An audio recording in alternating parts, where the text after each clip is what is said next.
আসসালামু আলাইকুম ওরহমতুল্লাহি ওয়াবারাকাতুহু। দিনের আমল ইউটিউব চ্যানেলের দিনী ভাই বোনেরা, আমি আশা করি আল্লাহ তাআলার অশেষ রহমতে আপনারা ভালো আছেন, সুস্থ আছেন।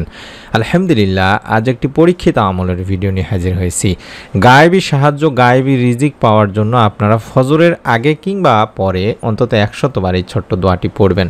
ইনশাআল্লাহ আল্লাহ তাআলা আপনাকেও গায়েবী সাহায্য করবেন। মনের মধ্যে বিশ্বাস নিয়ে আমলটি করলে এর ফল পাবেন ইনশাআল্লাহ। অনুরোধ করছি ভিডিওটি মনোযোগ দিয়ে সম্পূর্ণ দেখার। রহমতের প্রহর বা সময় বলতে রাতের শেষ তৃতীয়াংশকে বোঝায়। অলিয়া উলিয়ারা এই সময়কে ইবাদত বন্দেগীর উত্তম সময় হিসাবে বেছে নিতেন। এই সময়ে নবী করিম সাল্লাল্লাহু আলাইহি ওয়াসাল্লাম ও সাহাবারা নফল নামাজ, কোরআন তেলাওয়াত, জিকির আজকার ও মোরাকাবা করতেন। এছাড়া হযরত রাসূল পাক সাল্লাল্লাহু আলাইহি ওয়াসাল্লাম প্রায় সারা রাতই আল্লাহ তাআলার দরবারে নামাজ, কান্নাকাটি, নফল ইবাদতে মশগুল থাকতেন।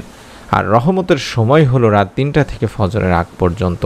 যদি সম্ভব হয় এই সময়টিতে অর্থাৎ ফজরের অন্তত আধা ঘন্টা আগে ঘুম থেকে উঠে আমলটি করতে পারেন। আর যদি না পারেন তাহলে ফজরের নামাজ আদায় করার পরেও আমলটি করবেন দিনী ভাই বোনেরা।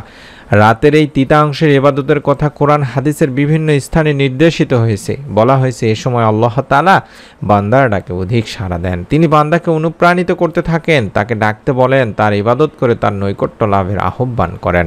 হযরত আবু হুরায়রা রাদিয়াল্লাহু তাআলা আনহু থেকে বর্ণিত, নবী করিম সাল্লাল্লাহু আলাইহি ওয়াসাল্লাম বলেছেন, আমাদের প্রতিপালক প্রতি রাতের যখন শেষ তৃতীয়াংশে অবশিষ্ট থাকে তখন প্রথম আসমানে অবতরণ করেন এবং বলতে থাকেন, হে বান্দা, আমার কাছে প্রার্থনা করো, আমি তোমার প্রার্থনা কবুল করব।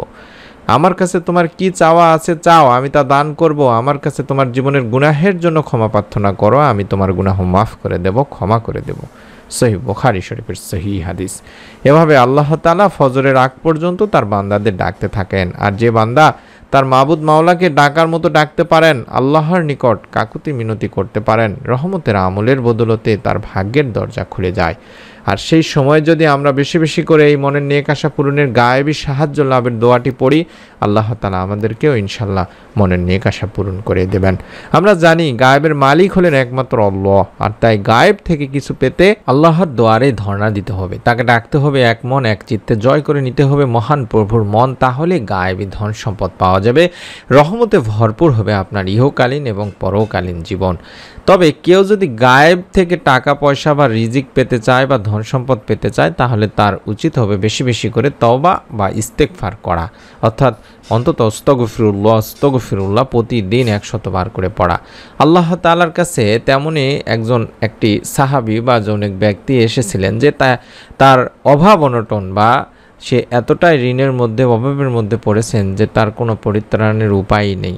তখন আল্লাহর নবী, প্রিয় নবী সাল্লাল্লাহু আলাইহি ওয়াসাল্লাম তাকে বলেছিলেন যে দোয়া ও প্রার্থনার বরকতে ফেরেশতাকুল এবং মানব জাতিকে স্ব জীবিকা প্রাপ্ত হয়ে থাকে, সেটা কি তুমি জানো না? সেই ব্যক্তি তখন আল্লাহর নবী, প্রিয় নবী সাল্লাল্লাহু আলাইহি ওয়াসাল্লামের কাছ থেকে এই দোয়াটি শিখিয়ে নিয়েছিলেন, অর্থাৎ বিশ্বনবী সাল্লাল্লাহু আলাইহি ওয়াসাল্লাম তাকে এই দোয়াটি শিখিয়ে দিয়েছিলেন। যে দোয়াটি স্ক্রিনের মধ্যে দেখাচ্ছি, এই দোয়াটি আপনাকে পড়তে হবে দিনী ভাই বোনেরা। চাইলে দেখে দেখেও পড়তে পারেন, কোনো সমস্যা নেই। সুবহানাল্লাহি ওয়া বিহামদিহি সুবহানাল্লাহিল আযীম ওয়া বিহামদিহি আস্তাগফিরুল্লাহ। এভাবে এই দোয়াটি অন্তত 100 বার পড়তে হবে, যদি সম্ভব হয় বেশিও পড়তে পারেন। সুবহানাল্লাহি ওয়া বিহামদিহি সুবহানাল্লাহিল আযীম ওয়া বিহামদিহি আস্তাগফিরুল্লাহ। আল্লাহ তাআলার পবিত্রতা বর্ণনা করছি এবং তার প্রশংসা গীতির সাথে তাকে স্মরণ করছি। মহান আল্লাহ তাআলার পবিত্রতা বর্ণনা করছি এবং তার প্রশংসা বর্ণনার সাথে আল্লাহ তাআলারই নিকট ক্ষমা প্রার্থনা করছি। এ দোয়া প্রত্যেক ফজরের নামাজের আগে কিংবা পরে 100 বার করে পড়তে হবে। হেঁটে হেঁটে বা এদিকে সেদিকে দুনিয়াবি ধ্যান নিয়ে পড়া যাবে না, এক জায়গায় বসে পড়তে হবে। তাহলে দুনিয়া আপনার কাছে লাঞ্ছিত অবস্থায় ধরা দেবে এবং আল্লাহ তাআলা আপনাকে এত পরিমাণে রিজিক প্রদান করবেন, গায়েব থেকে এত পরিমাণ ধন সম্পদ বা আর্থিক দুরবস্থা থাকলে আল্লাহ তাআলা তা মিটিয়ে দেবেন, যা আপনি কল্পনাও করতে পারবেন না। সুবহানাল্লাহ, সুবহানাল্লাহ। এটি একটি পরীক্ষিত আমলের ভিডিও। আমি দোয়াটি আবারও দেখাচ্ছি। মনের মধ্যে শতভাগ বিশ্বাস নিয়ে আপনারা যদি ফজরের নামাজের আগে হোক কিংবা পরে হোক, যখনই সময় পান তখনই যদি অন্তত 100 বার বা তারও বেশি পড়তে পারেন, রব্বুল আলামিন আপনাকেও রিজিকে বরকত দান করবেন দিনী ভাই বোনেরা।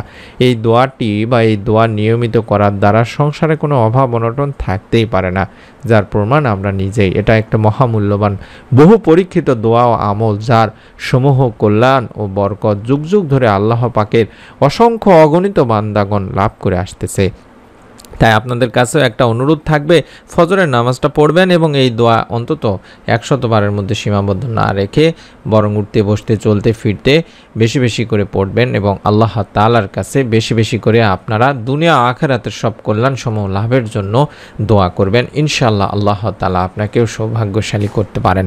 আমার যত গোপন আমল ছিল দিনী ভাই বোনেরা, তার মধ্যে এটি একটি আমল আপনাদেরকে শিখিয়ে দিলাম। আশা করছি মনের মধ্যে বিশ্বাস নিয়ে আমলটি করলে, হারাম যদি কোনো ইনকাম না থাকে, আপনি যদি হারাম না খান, ইনশাআল্লাহ আল্লাহ তাআলা আপনার দোয়া কবুল করবেন।